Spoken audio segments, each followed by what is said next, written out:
FNAF, c'est l'une des licences les plus connues d'internet. Avec des jeux, des livres, un film, des goodies, des productions de fans, l'univers est si étendu que des théories, il y en a beaucoup. Au début, j'ai voulu m'attaquer à tout ça. Dans ma tête, j'étais capable de faire une vidéo iceberg complète sur cette licence. Tenez, jouons à un jeu. Selon vous, combien de parties a le plus grand iceberg de FNAF?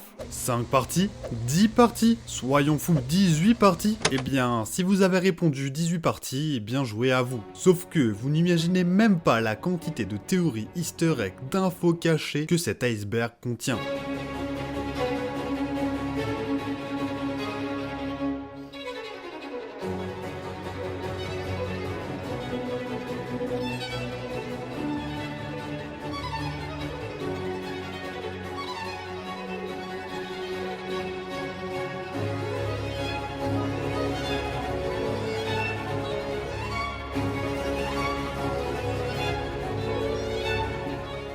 Voilà, ça c'est l'iceberg complet de FNAF. J'ai donc sélectionné quelques éléments par-ci par-là pour vous faire kiffer un maximum. Cependant, si vous mettez 15 000 likes et que je gagne plus de 5 000 abonnés grâce à cette vidéo, je m'engage à m'attaquer à ce gros morceau entièrement, donc abonnez-vous et likez. Sur ce, on est parti.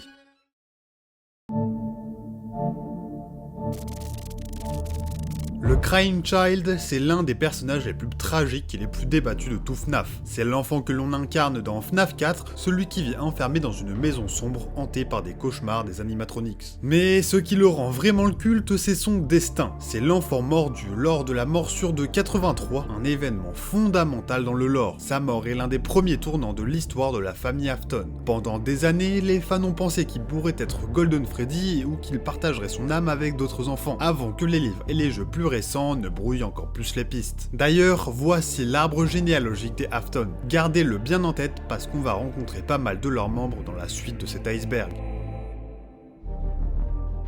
La morsure de 87 désigne cet incident majeur où un animatronics a mordu un employé et lui a grièvement endommagé le lobe frontal. L'événement est souvent cité dans le premier jeu sans jamais être vraiment montré, les théories pointent surtout Foxy ou Mangle comme responsables. Et cet accident explique pourquoi les animatronics sont ensuite soumis à des restrictions très strictes dans les restaurants Freddy Fazbear.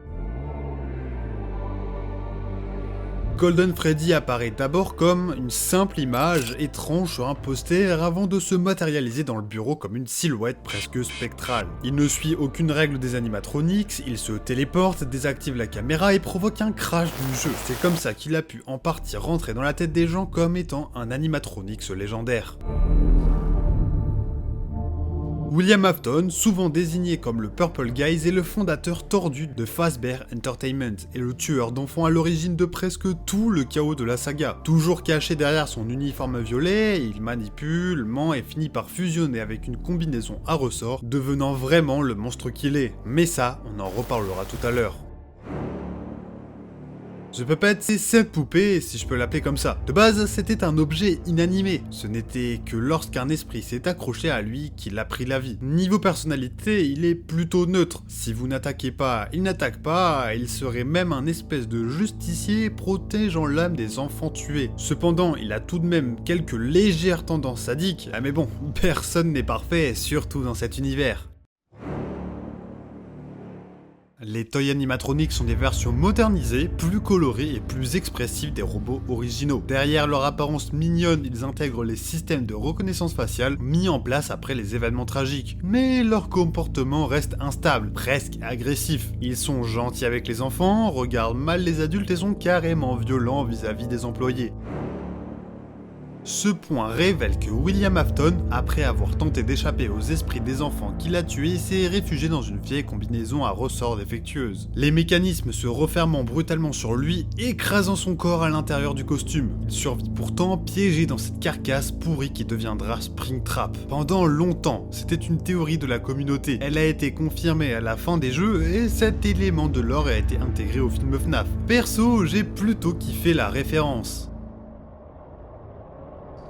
Maintenant qu'on a fait un bref passage parmi les théories et les faits connus par tout le monde, on va commencer doucement à passer sous la surface de l'eau, où les choses sont de moins en moins claires et moins connues. Dans certaines interprétations, Balloon Boy n'est pas un animatronique classique, mais une présence presque irréelle, une apparition qui défie les règles établies par les autres robots. Son comportement dans FNAF 2 nourrit cette théorie. Il ne peut pas tuer, il coupe simplement la lampe torche, en gros il attaque plus mentalement que physiquement le joueur. Il apparaît en silence, disparaît sans logique mécanique. Pour beaucoup, Balloon Boy serait l'une des premières manifestations d'un phénomène plus psychologique que technologique. En fait, vous allez le voir, mais la frontière entre réalité et illusion est assez faible dans toute cette licence, notamment sur le fait que les animatronics sont peut-être des illusions du garde de nuit. Eleanor, introduite dans les romans Fazbear Fright, est souvent vue comme une entité qui dépasse largement ce que les animatronics normaux sont. Son apparence fragile, presque enfantine, cache une chose vraiment malveillante, capable de manipuler, d'imiter, de détruire, et tout ça en se nourrissant des émotions des humains. En fait, elle agit un petit peu comme un parasite, s'infiltrant dans la vie de ses victimes, se glissant de leur quotidien avec une précision diabolique. En fait, elle dépasse de loin les éléments de l'or comme les fantômes et les esprits. Beaucoup la considère comme l'une des manifestations les plus pures du mal dans tout l'univers étendu de FNAF. Pas de background triste, pas de justification, elle est juste démoniaque. L'un des plus grands débats de la communauté concerne la date exacte des événements du premier jeu. Certains indices comme le design vieillissant des animatronics et les systèmes de sécurité plus rudimentaires peuvent nous faire pencher vers la fin des années 1990, plus précisément autour de 1998. D'autres détails, en revanche, comme la présence d'équipements légèrement plus modernes et certains éléments de lore révèlent que les jeux suivants situeraient plutôt l'histoire au début des années 2000 autour de 2003. En fait, ce conflit de timeline est super important puisque de nombreux éléments de lore en dépendent. Ce qui est cool, c'est que dans la communauté, chacun a sa petite préférence, ce qui fait que ce débat est l'un des plus légendaires parmi les membres. En fait, ça serait un ancien costume à ressort mentionné dans certaines théories et éléments obscurs de lore. Contrairement aux combinaisons dorées bien connues comme Spring Bonnie, ce modèle bleu aurait été fabriqué pour des besoins techniques ou des tests internes avant d'être abandonné. Les combinaisons à ressort étant extrêmement dangereuses, capables de broyer notamment l'utilisateur si le mécanisme se referme. En fait, si j'ai parlé de ça ici, c'est parce que dans le film FNAF, c'est bien ce genre de modèle que William Afton se met pour devenir le lapin jaune. Et ces fameux ressorts causeront un max de tort tout au long de l'histoire.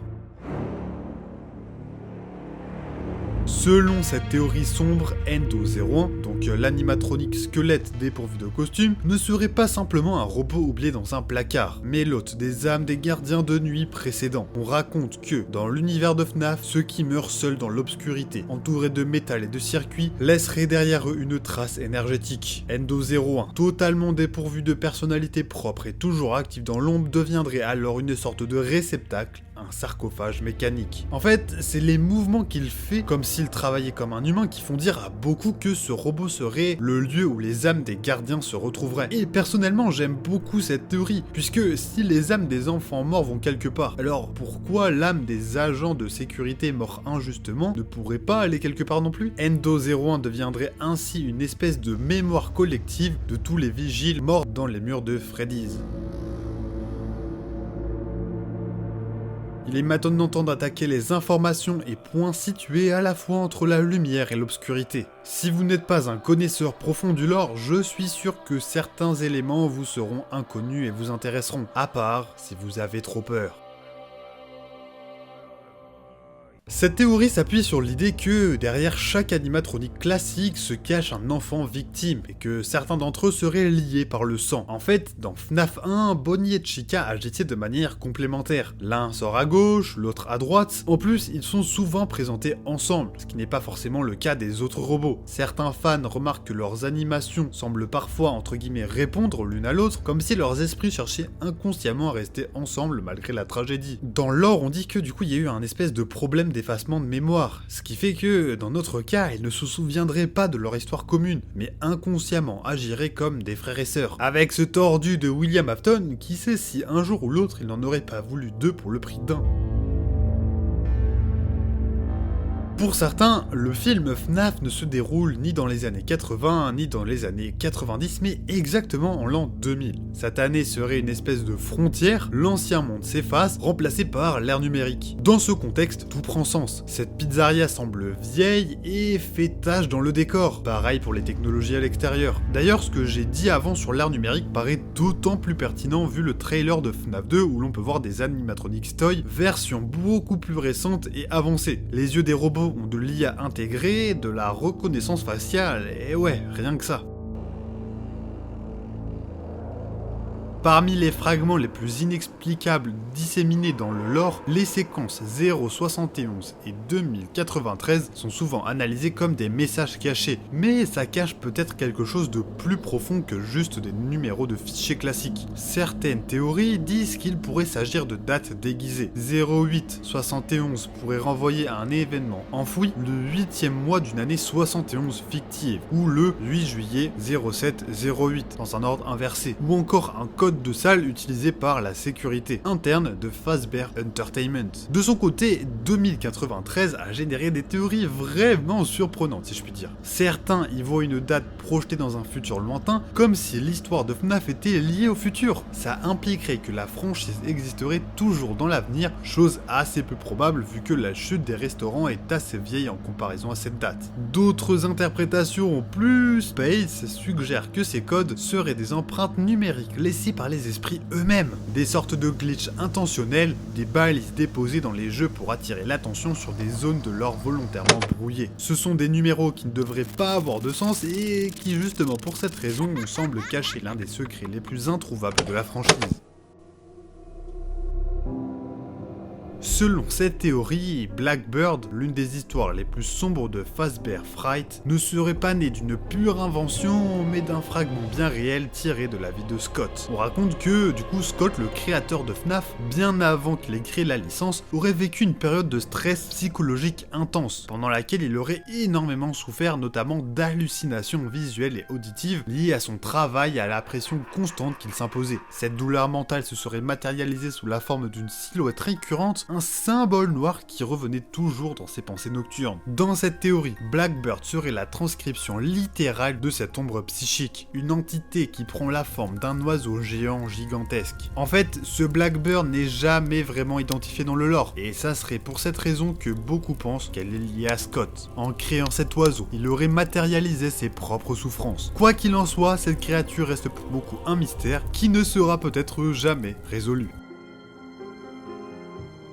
Ces vidéos sont l'une des légendes les plus étranges de la communauté FNAF, une rumeur qui parle d'une série de vidéos aujourd'hui introuvables publiées par un créateur encore plus obscur avant même l'explosion de FNAF. Ces vidéos auraient montré des tests animatroniques dans un environnement trop réaliste pour que ce soit juste des simples fan-films. Il y aurait eu des couloirs industriels, des pièces éclairées au néon, des robots partiellement désossés, des images granuleuses presque clandestines, comme si quelqu'un avait filmé des installations réelles avant de disparaître du web. Selon cette théorie, la personne derrière tout ça aurait eu accès à des documents ou à des prototypes liés à la franchise avant son lancement, peut-être même via une connaissance de Scott ou un ancien employé du studio d'animation. Certains affirment que les vidéos contenaient des mouvements animatroniques quasi identiques à ceux des jeux. D'autres vont même plus loin, suggérant que cette vidéo aurait inspiré certaines mécaniques de FNAF, voire même que Scott les aurait vues et qu'elles auraient nourri son imaginaire. La disparition de ces vidéos, effacées, comptes supprimés, archives introuvables a créé un vide de fou. Il ne reste que des descriptions contradictoires, des fragments de screenshots douteux. Au-delà du fait que les médias aient disparu, c'est le réalisme des vidéos qui dérange beaucoup de personnes. Comment des animatronics réalistes auraient été filmés avant même que la série de jeux n'émerge vraiment? Si ce que les gens racontaient est vrai, on aurait dû alors avoir seulement des footage de programmeurs, à la limite des designs réalistes, pas de vrais costumes dans un vrai monde. Vous voyez le fun guy, le gars qui nous donne des instructions et qui nous aide? Eh bien, certains pensent qu'il pourrait s'agir de Henry Emilien, le cofondateur de Fazbear Entertainment. De ce que l'on sait, c'est un homme brisé par le meurtre de sa fille. Peut-être voulait-il rester au plus près de ses créations, mais aussi de l'âme de son enfant. D'ailleurs, c'est l'un de ceux qui connaît le mieux les animatronics, leur fonctionnement et aussi leur bizarrerie. D'ailleurs, on sait qu'il a été tué par l'un d'eux. Dans cette théorie, les hésitations du fun guy sont étrangement résignées, ses avertissements concernant les comportements inattendus des animatronics, saurait autant d'indices qu'il ne parle pas en tant qu'employé mais comme le créateur de ces monstruosités. C'est une personne qui sait exactement ce qui rôde derrière les circuits de ces gros monstres. Les enregistrements deviennent alors des confessions déguisées et des tentatives de guider ceux qui lui succèdent. Ainsi, Henry en Fungaze serait une présence fantomatique à l'intérieur même du fonctionnement du restaurant. Un homme qui surveille, qui prévient et surtout qui tente de nous sauver, nous pauvres employés, pour ces erreurs qu'il a commises dans le passé.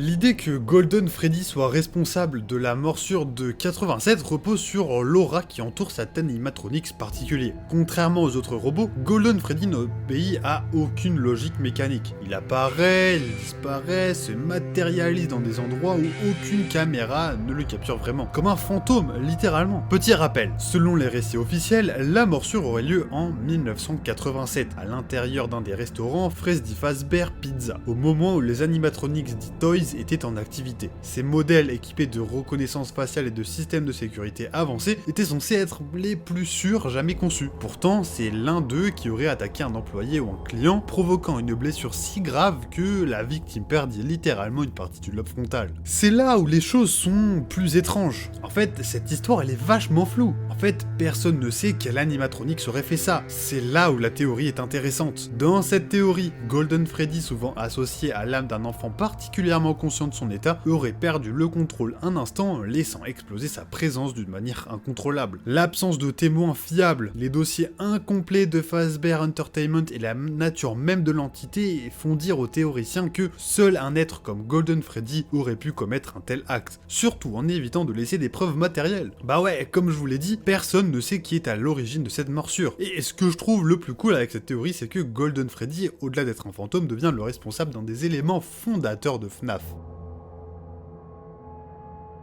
Le FNAF ARG fait référence à un vaste ensemble de messages cryptiques, de sites étranges, d'images déformées et de micro-indices semés autour de la sortie de certains jeux. Scott n'aurait pas seulement communiqué via des teasers officiels, il aurait disséminé des fragments d'infos sur les jeux à travers le web. C'est techniquement une théorie puisque ça n'a pas encore été prouvé à 100% pour l'heure. Pour certains du coup, des détails ont été disséminés de partout, soit dans des métadonnées, soit dans des pages cachées, soit sur internet tout simplement. Vous savez, c'est ce genre de moment où la moindre image officielle sortie devient le terrain de chasse de théoriciens de Reddit. Tout est sujet à interprétation, à tort ou à raison bien sûr. Ce qui rend la théorie particulièrement obscure, c'est qu'elle suppose que certains glitches apparus sur des sites, certaines images disparues soudainement, voire que quelques anomalies dans les mises à jour de Steam ne seraient pas des bugs mais des bouts d'informations cachés. Le Golden Cupcake est souvent considéré comme l'un des objets les plus énigmatiques de toute la saga, un cupcake doré apparaissant à des moments extrêmement précis. Ces apparitions sont rares et ce n'est peut-être pas pour rien. Certains pensent que ce cupcake doré serait un équivalent miniature de Golden Freddy. La théorie la plus profonde avance que Golden Freddy serait un objet relique, un fragment d'un animatronique plus ancien conservé comme un artefact. Le Fazbear Funtime Service, introduit dans FNAF AR Special Delivery, semble d'abord être un simple service commercial permettant aux familles de louer des animatronics à domicile. Mais derrière tout ça se cache une mécanique bien plus terrifiante. Certains fans pensent que ce service n'était pas destiné aux clients mais aux tests internes de Fazbear Entertainment, une manière d'observer le comportement des machines dans des environnements privés et de collecter discrètement les données sur des utilisateurs. Cette théorie va même plus loin. Et si le Funtime Service était une grosse expérience, un moyen de placer des animatronics possédés dans des foyers, d'observer les réactions des humains face à la peur. Et c'est là que c'est terrifiant. Tout aurait été fait dans un but malveillant. Observer le fonctionnement d'humains normaux aurait été une mine d'or qui aurait nourri certaines bases de données. Tout porte à croire que derrière, ces informations auraient été utilisées pour entraîner les robots dans un but maléfique. Théorie vraiment flippante selon moi. Le Depression Comic est l'un des artefacts numériques qui semblent ne jamais avoir existé et pourtant beaucoup prétendent l'avoir vu. En fait, il s'agirait d'un comic très ancien, publié anonymement dans les débuts de la communauté de FNAF, représentant un animatronique, généralement Freddy ou Bonnie, dans un état de profonde détresse assis dans un décor vide. Certains affirment que l'auteur original aurait supprimé sa création après avoir été menacé. D'autres pensent qu'il s'agirait d'un bout de lore obscur et ancien que Scott aurait voulu faire disparaître. En gros, il aurait une vision d'un univers FNAF beaucoup plus sombre, mais aurait changé sa vision au dernier moment, supprimant tous les médias exprimant ses idées d'origine. Ce qui fait peur avec ça, c'est à la fois le vide présent dans le comic, mais aussi le vide qu'il a laissé derrière lui. Encore une fois, malheureusement, ce mystère ne sera jamais élucidé. Franchement, cette théorie c'est l'une de mes préférées. Elle suppose que les animatronics ne sont pas des créatures mécaniques ou des esprits vengeurs, mais des projections mentales générées par l'esprit du garde de nuit, enfermé dans une routine maladive. Chaque animatronique serait le reflet d'une peur, d'un souvenir ou d'un traumatisme. Pour certains, Freddy représenterait l'autorité écrasante du travail, Bonnie la paranoïa d'être observée, Chica l'isolement, Foxy l'instinct de survie poussé à bout, les jumpscares eux-mêmes seraient des crises de panique provoquée par la solitude, le manque de soleil ou même l'éclairage artificiel. En gros, plein de petits éléments seraient amplifiés pour se transformer en une espèce de traque horrifique. Du genre, des bruits de canalisation métallique lointains deviendraient les pas d'une poupée mécanique géante. Regardez, le gameplay de FNAF est basé sur l'anticipation, la vigilance constante, l'hypersurveillance, comme si on essayait de lutter pour ne pas s'endormir dans un environnement flippant. Le plus flippant aussi, c'est que ça se trouve, les animatroniques n'existent tout simplement pas, et ce serait pour cette raison que chaque nuit le gardien revient une fois encore. Dans les recoins les plus poussiéreux du fandom circule un projet mystérieux surnommé Afton's American Reborn. Une sorte d'univers parallèle où William Afton, au lieu d'être un simple ingénieur fasciné par l'animatronique, deviendrait une figure de messie. Son but, façonner l'Amérique et ses technologies à son image. L'ARG, disséminée sur d'anciennes pages Tumblr, des blogs anonymes et quelques vidéos cryptiques presque impossibles à retrouver, raconte une Amérique alternative où des mascottes de Fazbear Entertainment remplaceraient les humains au travail. Les enfants seraient rééduqués par des spectacles hypnotiques et même les restaurants auraient été modifiés devenant des lieux sacrés. Je vous fais pas un dessin, des rues désertes avec des animatronics errants. Même le gouvernement aurait été infiltré et corrompu par toute cette folie. Ce qui est intéressant ici, c'est de voir un monde où c'est Afton qui aurait gagné d'une certaine manière. Ça reste une histoire sombre que je préfère personnellement oublier. La Dead God Theory appartient à un petit groupe de fans qui transforme FNAF en une histoire métaphysique. On ne parle plus juste de jeux d'horreur, mais vraiment d'un truc perché. Selon cette vision, les animatronics possédés ne seraient pas les accidents scientifiques, mais les fragments d'un dieu mourant dont l'essence serait brisée et dispersée sous forme d'énergie psychique. D'ailleurs, c'est le moment de vous introduire un concept qui est assez important. Le concept du Remnant, le reste en français. Dans l'univers de FNAF, ça serait une manifestation physique de souvenirs imprégnés dans des objets inanimés. Pour faire plus simple, ce terme est associé à métal hanté. En gros, ça serait l'explication de la broscience pour justifier que des âmes d'enfants habiteraient des poupées mécaniques. Et dans notre théorie, ça deviendrait alors un résidu divin, capable de hanter, de restaurer, de faire survivre les consciences après la mort. Ici, Afton ne serait pas juste un tueur en série, mais un homme qui aurait touché du doigt un dieu mourant pour s'en servir, ce qui est terrifiant. Les âmes des enfants morts, au lieu de disparaître, auraient absorbé un bout de divinité, ce qui leur aurait permis de rester dans le monde matériel et de s'accrocher à des objets physiques.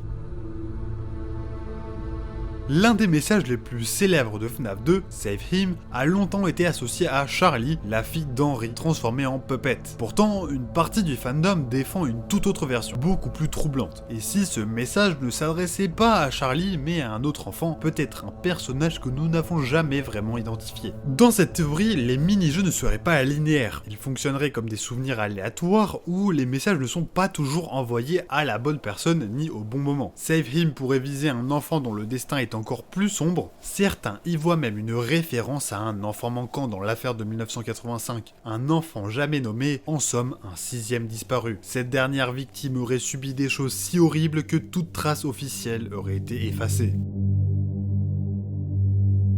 Sous ce nom étrange, presque industriel, circule l'un des projets les plus mystérieux du fandom. Ce projet, parfois appelé Carmen Institute Project, personne ne sait vraiment de quoi il s'agit. Peut-être que c'est un ARG, un fragment supprimé, un leak inventé ou juste tout simplement un troll. En fait, le projet se présentait comme des documents internes d'une institution travaillant sur des modules émotionnels pour animatronics, avec des mentions de tests cognitifs, de comportements adaptatifs et d'archives audio où des voix enfantines semblaient réagir à des stimuli inexistants. Le plus dérangeant, ce sont les fichiers liés à tout ça. Plusieurs étaient corrompus, d'autres affichaient des noms d'enfants fictifs et certains contenaient des spectrogrammes montrant des visages flous. Aucune explication officielle, aucune conclusion, aucun créateur identifié. Et rien de plus n'a été révélé à ce jour, c'est pour ça que beaucoup considèrent cette histoire comme un bout d'aventure inachevé.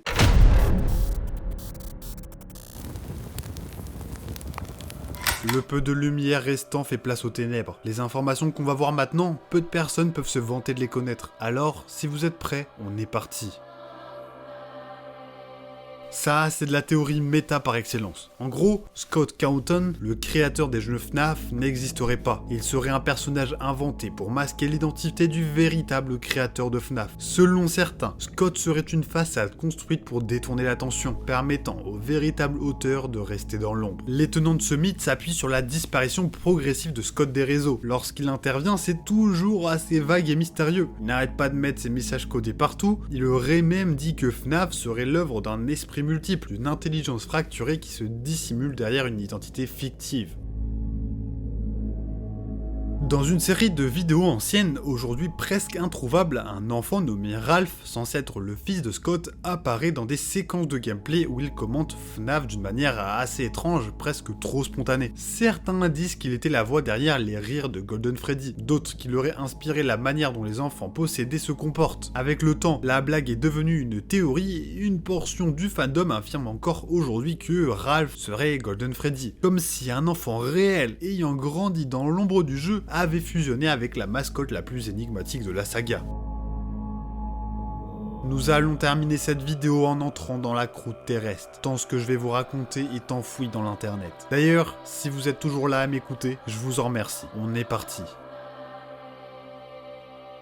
Dans certaines zones du fandom, William Afton n'est pas simplement un ingénieur obsédé par les animatroniques. Il devient Dr Afton, un vrai scientifique. On le décrit comme un chercheur brillant, un spécialiste en biologie, robotique, psychologie et même en principe paranormaux. En fait, notre antagoniste deviendrait là un espèce de génie fou incompris ayant pulvérisé les limites de l'éthique pour arriver à lier science et paranormal. Dans ce mythe, le Remnant, le truc dont je vous ai parlé tout à l'heure, devient une des découvertes comparables à un sérum d'immortalité. Les meurtres d'Afton seraient alors des expériences destinées à déconstruire la mort. Le plus terrifiant, c'est qu'il aurait réussi. Et oui, si les âmes des enfants restent accrochées aux animatronics, c'est que finalement, Afton a bien réussi à tromper la mort.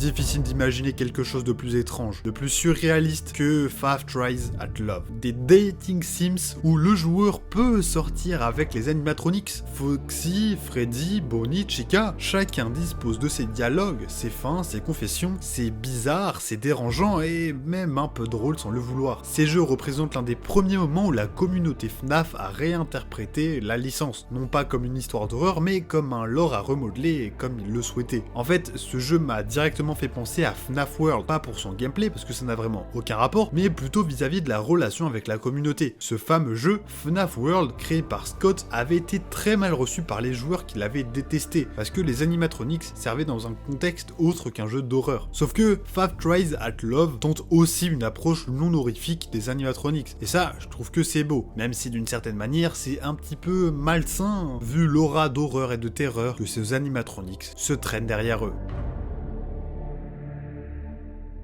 Dans certaines zones très reculées d'internet circule une théorie particulièrement dérangeante. L'idée que William Afton aurait été une personne réelle, un homme bien vivant dans les années 80, mort en 1993 et dont l'histoire aurait servi de base à la création du personnage iconique de FNAF. En fait, selon cette légende, Afton aurait été un technicien spécialisé dans le divertissement mécanique pour enfants, travaillant sur des attractions locales et des mascottes automatisées. Et là je vous parle de la vraie vie, un passionné de robotique chaotique, un petit peu discret, obsédé par la possibilité de donner aux machines un semblant de conscience. Certains témoignages, non vérifiés, parlent d'un inventeur génial mais instable, dont quelques projets auraient été retirés du marché après des incidents inquiétants. La rumeur raconte qu'il serait mort en 1993 dans un accident industriel étrange, peut-être lié à l'une de ses propres créations. Et c'est là que la légende prend de l'ampleur. Pour beaucoup, Scott n'aurait pas inventé le nom d'Afton, il l'aurait trouvé quelque part. L'idée que le monstre central de FNAF puisse être basé sur quelqu'un de réel me met personnellement assez mal à l'aise. Et si l'horreur de Fazbear Entertainment n'était pas qu'une fiction, un bout de réalité qui aurait survécu dans le temps jusqu'à notre époque. Peut-être alors que ce William Afton n'est pas la seule chose vraie, alors peut-être que quelque part, caché dans l'ombre, des poupées robots géantes attendent l'horreur. Alors, si un jour on vous propose un poste de gardien de nuit, réfléchissez-y à 2 fois.